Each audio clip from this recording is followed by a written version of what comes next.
स्वागत है आप सभी का। आपके साथ मैं हूं स्वप्निल। देखिए, इस कोरोना काल में देश के लिए सबसे बड़ी खुशखबरी जो आई थी वो ये थी कि वैक्सीन बन चुकी है और अब वैक्सीन लगना शुरू होगी।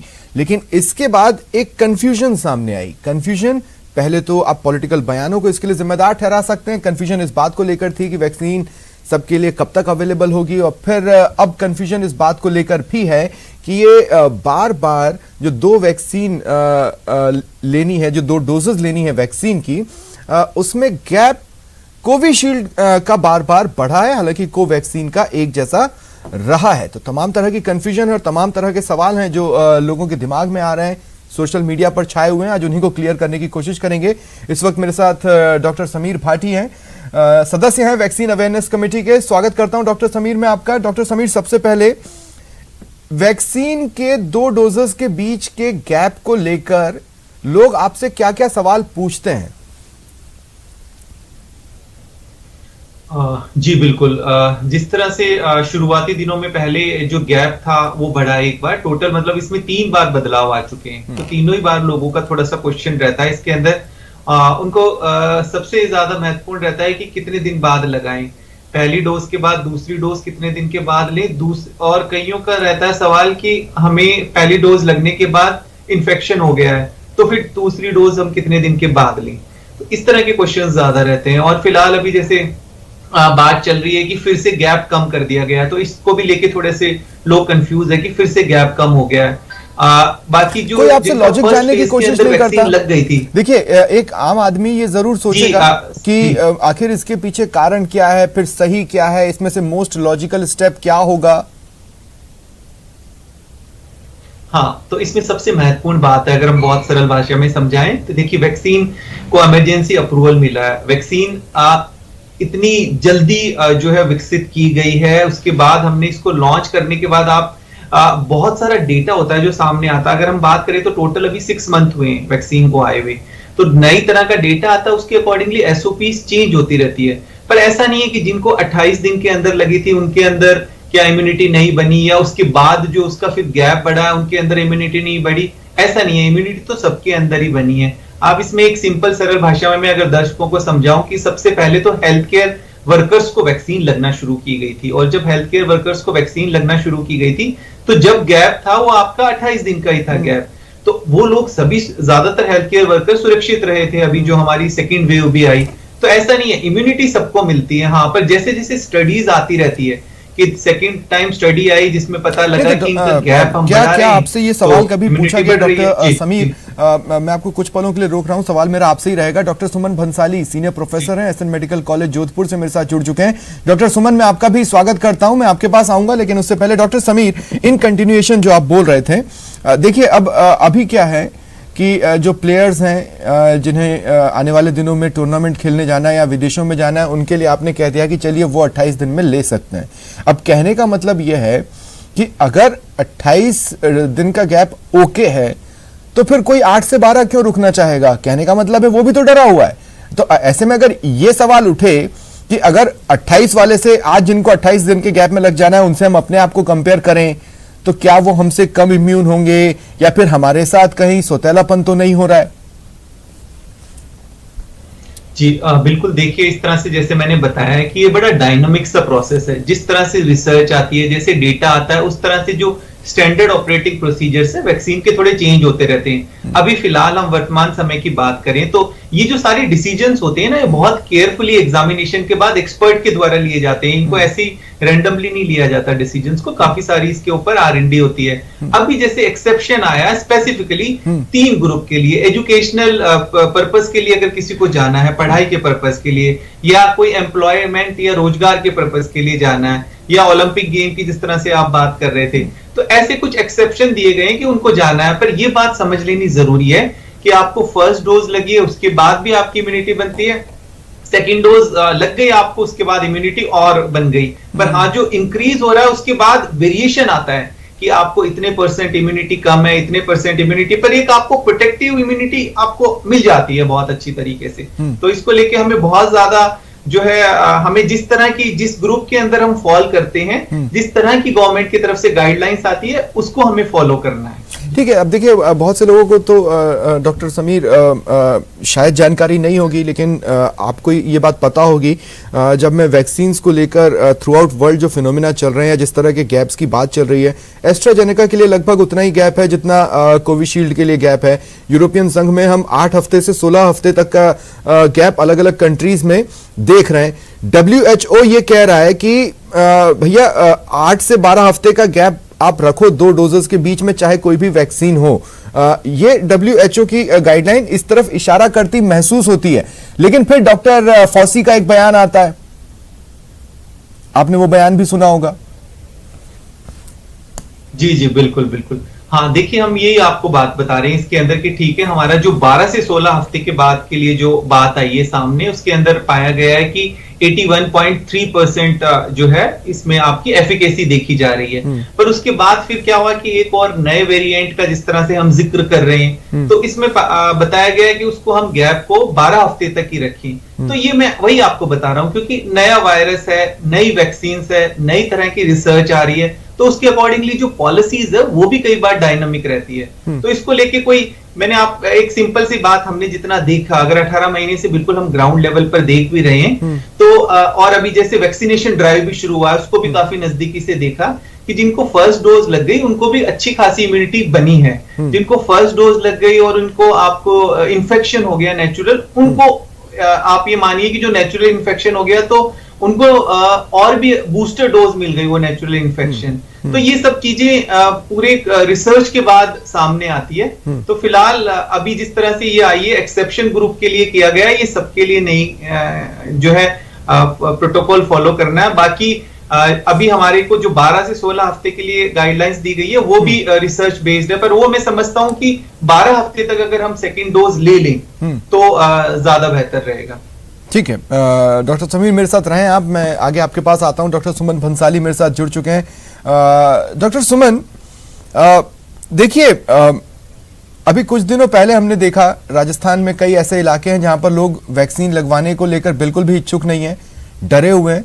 और उनका डर बढ़ने का जो कारण है, एक तो आप धार्मिक अंधविश्वास तो है ही है, पॉलिटिकल बयानबाजियां भी हैं, लेकिन ये जो समय समय पर खबरें आती हैं ना, जैसे कोवैक्सीन को लेकर गैप नहीं बढ़ी, लेकिन स्टडीज पॉइंट आउट कर रही हैं कि कोविशील्ड के गैप को बढ़ाया जाए, इससे वो और कंफ्यूज होते हैं। तो बेहद सिंपल सा सवाल मेरा आपसे ये रहेगा कि दूसरी डोज की अवधि में बदलाव में फायदा देखा जा रहा है या नुकसान सूंघा जा रहा है? में फायदा देखा जा रहा है, और ये फायदा है नेशनल टेक्निकल एक्सपर्ट ग्रुप ने डिसाइड किया है, वो एंटीबॉडी टाइटर और आदमी की इम्यूनिटी देख के कि अगर एंटीबॉडी टाइटर में गैप बढ़ाने के बाद भी प्रोटेक्टिव लेवल पर है, इसलिए गैप बढ़ाया गया है। तो ये टेक्निकल एक्सपर्ट ग्रुप का है, WHO से भी स्टैंडर्डाइज हुआ है, इसके बाद ही गैप बढ़ा है। तो क्या ऐसा है कि ज्यादा एंटीबॉडी बनेगी इस गैप को अगर हम मेंटेन करते हैं तो 12 हफ्ते का, 8 से 12 हफ्ते का? ज्यादा एंटीबॉडी नहीं, प्रोटेक्टिव एंटीबॉडी से ज्यादा बनेगी। जो उसको अगर वैक्सीन सेकंड डोज लगने के बाद में उसको अगर कोविड-19 होगा तो वो बहुत माइल्ड नेचर का होगा, और जो पहली डोज के बाद में 12 सप्ताह तक उसके पास प्रोटेक्टिव एंटीबॉडी है। इस प्रोटेक्टिव एंटीबॉडी की वजह से उसको अगर कोविड-19 होगा तो बहुत ही हल्का या माइल्ड नेचर का होगा और इसको सीरियस नहीं होगा। तो चूंकि एंटीबॉडी टाइटर हमें प्रोटेक्ट कर रहा है, इसलिए हमने गैप बढ़ाया।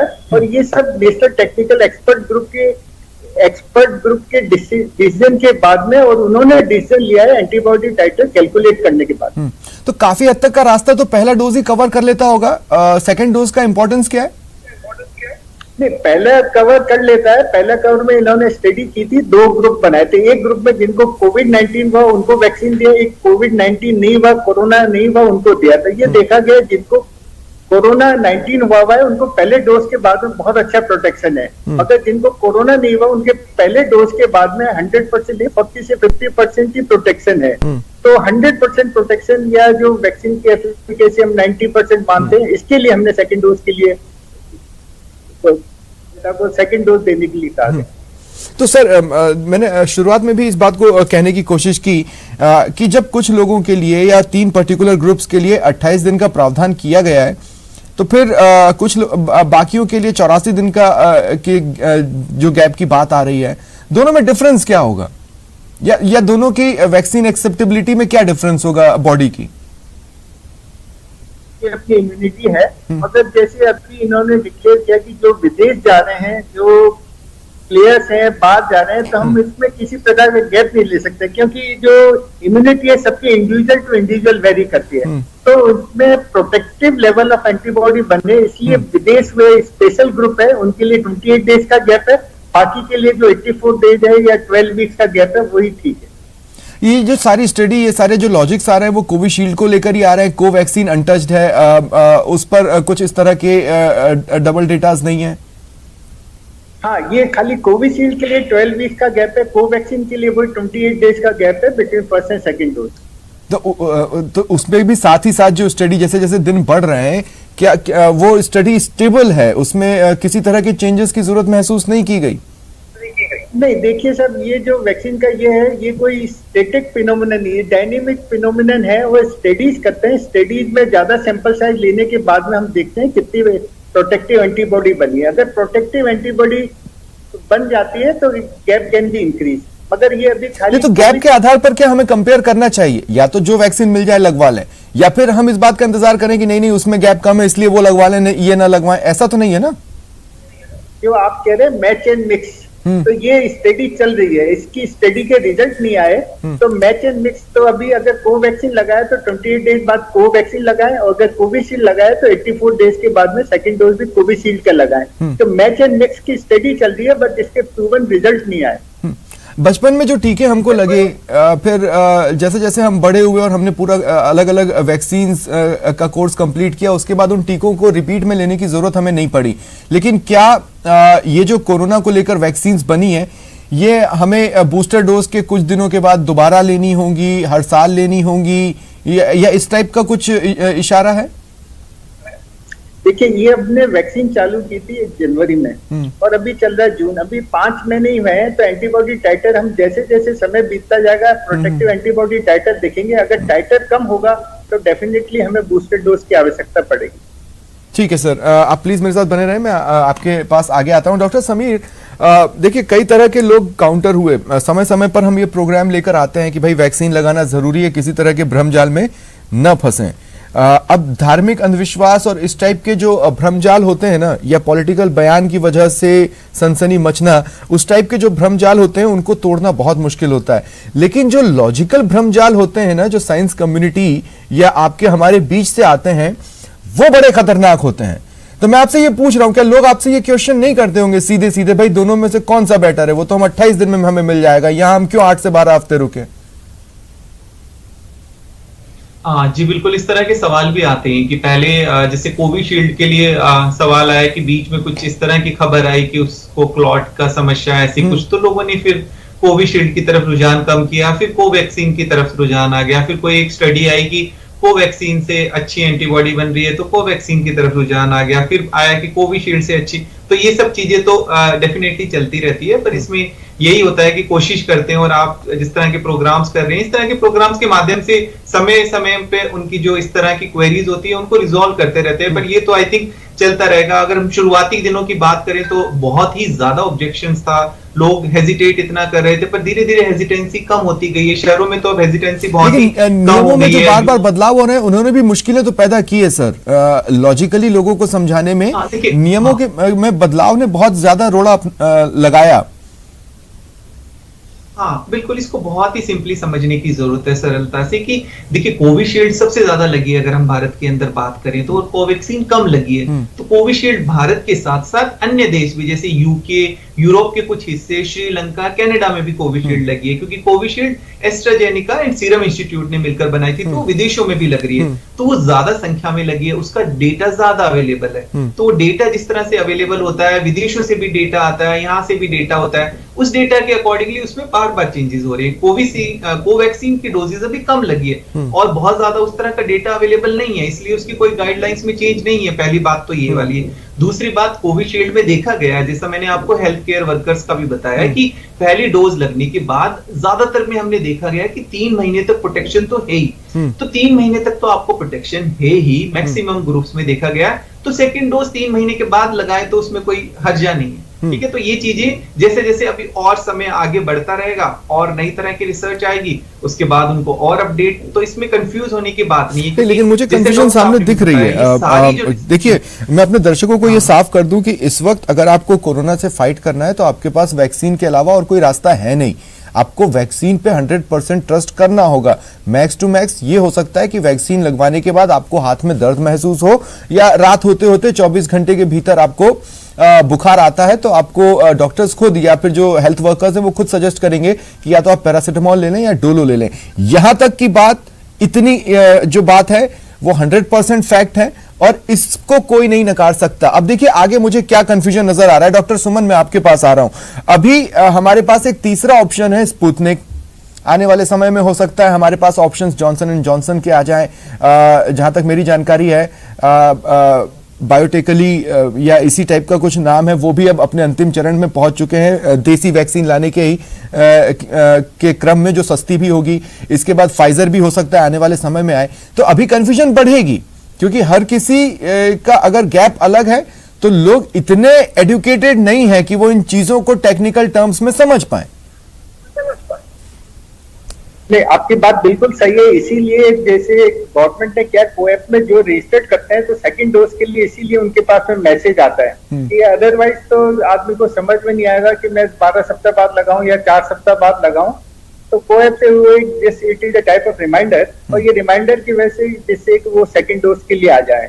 और आने वाले टाइम में करीबन 8 वैक्सीन पाइपलाइन में, 3 तो हमारे यहाँ बनी रही है, जैसे कोविशील्ड है, कोवैक्सीन है, स्पुतनिक ये है। तो आने टाइम में और भी 4-5 तरह के वैक्सीन आ रहे हैं। और ये गैप के लिए तो ये है कि जो कोएप जो ऐप है उससे आपके पास में रिमाइंडर आएगा जिससे कि आपको पता लग जाए कि आपको सेकंड डोज लगवानी है। अच्छा सर, मुझे एक दो बातें और समझनी थी टेक्निकली। जिस तरह से आपने भी समझाने की कोशिश की वैक्सीन किस तरह से शरीर में काम करती है, मैं ये आपसे डायरेक्ट अगर पूछना चाहूं, कौन सी अवधि बेहतर होगी, मतलब कौन सा गैप बेहतर होगा? सर गैप मेरे कहने, ये तो जो एक्सपर्ट ग्रुप है जो ये प्रोटेक्टिव लेवल मेजर करने के बाद में ही वो बताते हैं कि कौन सा गैप बेटर है। क्योंकि फाइनली जो साइंस है वो एक डायनेमिक प्रोसेस है, ये स्टैटिक नहीं है। जो जो हम रिसर्च करते जाएंगे हमें पता लगता जाएगा कि कौन सा बेटर है और ये चेंजेस आते रहेंगे। नहीं, लेकिन मैसेज क्या गया लोगों के बीच में सर? ये जो दूसरी डोज में बार बार समय का बदलाव हुआ, लोगों के बीच में मैसेज गया कि भाई स्टडी कंप्लीट नहीं थी, उससे पहले लगाना चालू कर दी।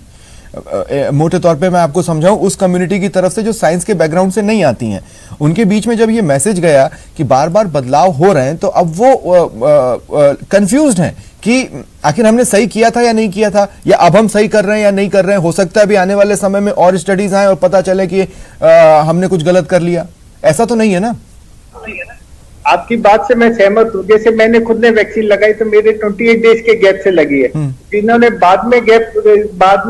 जिन्होंने वैक्सीन लगाई है उनको 84 डेज का है। तो ये सब क्या है, प्रोटेक्टिव एंटीबॉडीज है। आपको कितने टाइम तक वो बीमारी से प्रोटेक्ट कर सकती है, स्टडीज चलती है और स्टडीज के बेसिस पे वो नेशनल जो एक्सपर्ट ग्रुप है वो डिसाइड करता है कि हमें कितने गैप से फर्स्ट और सेकंड के बीच में कितना गैप रहना चाहिए। ठीक है, अब मैं बिल्कुल टेक्निकल शब्द का इस्तेमाल नहीं चाहता अपने जवाब में। अगर डॉक्टर समीर आप मेरा इस बारे में साथ दे पाए। अब आप इमेजिन कीजिए कि मैं अर्बन सेक्टर में नहीं, किसी रूरल सेक्टर में हूं, एक पत्रकार के तौर पर वहां पे गया। एक छोटी सी चाय की थड़ी है, मैं वहां पर बैठा हूं, चाय वाला है, 2-3 ग्रामीण मेरे साथ हैं। उन्होंने मेरे से सीधे अगर ये बोला कि भैया हमें तो लगता है कि कोवैक्सीन की स्टडी के हिसाब से कुछ ज्यादा बदलाव नहीं हो रहा, वही बेहतर है, वो मिलेगी तो लगवाएंगे, नहीं तो नहीं लगवाएंगे, क्योंकि कोविशील्ड में बार बार बदल रहा है। एक तो हम वैसे ही डरे हुए हैं, पता नहीं हमारे साथ क्या हो, और दूसरा ये कि इतनी बार बदला है, हम उस पर भरोसा नहीं कर पा रहे हैं। तो उनको आप साधारण शब्दों में क्या समझाएंगे? मुझे नहीं, वो चाय की दुकान वाले को और उधर बैठे 2-3 ग्रामीणों को। ये जवाब सिर्फ रूरल सेक्टर के लिए। देखो, उनको बिल्कुल एकदम अगर सरल भाषा में हम समझाएं कि अभी तो 2 ही वैक्सीन अवेलेबल है इंडिया के अंदर, भारत में अभी 2 है, तीसरी भी आ गई है, लगना शुरू हो रही है। 2 का नाम तो ज्यादातर सबको पता लग गया कि भाई कोविशील्ड। अगर उनके दिमाग में ये वाला सवाल है कि कोविशील्ड में क्यों ये बदलाव आ रहा है ना, तो उनको इसका मतलब नाम तो उनको इतना पता ही है कि भाई ये 2 तरह की लग रही है, एक में ज्यादा बदलाव आ रहा है, एक में बदलाव नहीं आ रहा। तो सिंपल भाषा में उनको कि जिसके अंदर ज्यादा बदलाव आ रहा है आप ये भी तो देखिए वो 20 करोड़ से ज्यादा लग भी चुकी है।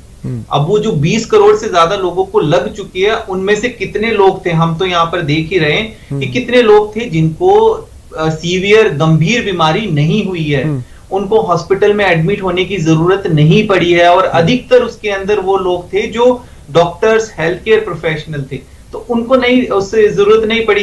कोवैक्सीन अभी उतनी ज्यादा नहीं, क्योंकि उसका प्रोडक्शन ज्यादा नहीं था, उतनी ज्यादा नहीं लगी है, उसके ऊपर रिसर्च नहीं है, और ये खाली भारत की रिसर्च नहीं है, हम भारत की रिसर्च के बेस पे ही नहीं कह रहे, ये और भी जो वर्ल्ड के और हिस्सों में भी वैक्सीन लग रही है, वहां से भी ये चीजें सामने आई है। तो ये किसी का, ये इसलिए नहीं लग रही कि वैक्सीन की कमी है, इस वजह से इसका डोज, इसके पीछे बहुत बड़ा साइंटिफिक कारण है। तो मैं उनको इसी तरह से समझाऊंगा कि इससे ज्यादा तो उनको, क्योंकि हाँ नहीं, मैं समझ सकता हूँ, हाँ, बिल्कुल आपकी बात से सहमत हूँ। एक और बात, देखिए अभी तक जितनी भी एफिकेसी की बात हुई है doctor Suman, Max to Max हमने सुना है 95% एफिकेसी किसी एक वैक्सीन में। हमारे यहाँ जब बात कर रहे हैं तो अब हम कोविशील्ड की एफिकेसी 81.3 तक देख रहे हैं, कोवैक्सीन की एफिकेसी की बात अलग है। इसका मतलब है कि 100% एफिकेसी इसकी नहीं है। कहने का मतलब यह है कि लोगों को वैक्सीन लगवाने के बाद अपने अंदर के शॉक को अनलॉक नहीं करना है, यह संदेश भी जाना जरूरी है, क्योंकि वैक्सीन लगवाएंगे तो कोरोना से लड़ने के चांसेस आपके बेहतर होते जाएंगे, इलाज के लिए आप ज्यादा अच्छे से आप रेस्पॉन्ड कर पाएंगे, आपकी बॉडी इलाज को अच्छे से रेस्पॉन्ड कर पाएगी। लेकिन वैक्सीन लगवाने का यह मतलब नहीं है कि आपको कोरोना नहीं हो सकता, उसके लिए तो सावधानियां बरतनी होंगी, सावधानियों का लेवल नहीं गिराना है। डॉक्टर सुमन, ये बात बिल्कुल सही है। वैक्सीन की एफिकेसी किसी की 81% है, किसी की 90% है, और हमें कोविड प्रोटोकॉल तो मेंटेन ही करना पड़ेगा। जो कोविड प्रोटोकॉल के जो 3 है कि सोशल डिस्टेंसिंग, मास्क और सैनिटाइजर, ये हमें मेंटेन करना पड़ेगा, क्योंकि वैक्सीन लगने के बावजूद भी हमारे को कोविड हो सकती है। ये जरूर है कि वो माइल्ड क्वालिटी का होगा, और ऐसे स्टडीज में गया है कि कोविड दोनों वैक्सीन लगने के बाद में 0.03% आदमी को कोविड होने के चांसेज है, और मॉर्टिलिटी भी काफी कम है। तो हमें ये कहना है कि आप वैक्सीन भी लगाएं, साथ में कोविड प्रोटोकॉल है वो भी आप मेंटेन करें, जिससे कि आपको कोविड ना हो। डॉक्टर सुमन, आपने जैसा कि बताया कि आपने वैक्सीन लगवाई थी, डॉक्टर समीर मैं ये मान के चल रहा हूं आप भी वैक्सीन लगवा चुके हैं? जी बिल्कुल। तो इस वक्त मैं अपने दर्शकों को कहना चाहता हूं, स्क्रीन पर आप 3 लोगों को देख रहे हैं, 2 एक्सपर्ट्स हैं और मैं एक पत्रकार जो सवाल जवाब कर रहा हूं, जो आपके दिमाग में सवाल कौन रहे उन्हें बता रहा हूं। हम तीनों वैक्सीन ले चुके हैं। तो सबसे पहले तो आप ये तय कर लीजिए कि हमें कुछ नहीं हुआ है, हम यहाँ बैठे हैं, बातचीत कर रहे हैं, आपके सवालों को उठा रहे हैं, आपके सवालों के जवाब ढूंढने की कोशिश कर रहे हैं। तो ऐसे में आप भी वैक्सीन लेंगे तो सुरक्षित तो रहेंगे, ये गारंटी तो इस वक्त न्यूज 18 राजस्थान की स्क्रीन पर बैठे 3 लोगों को देखकर ही आपको हो जाती है। तो वैक्सीन जैसे ही अवेलेबल होती है सबसे पहले आप वैक्सीन लगवाइए, यही इस वक्त सबसे ज्यादा जरूरी है। बाकी जो स्टडीज चल रही हैं वो स्टडीज अपना रिजल्ट समय समय पर आपको बताती रहेंगी, बस उसे फॉलो करना है। बहुत बहुत शुक्रिया आप सभी का मेरे साथ जुड़ने के लिए। डॉक्टर समीर, डॉक्टर सुमन, शुक्रिया आपका भी। फिलहाल इतना ही, नमस्कार।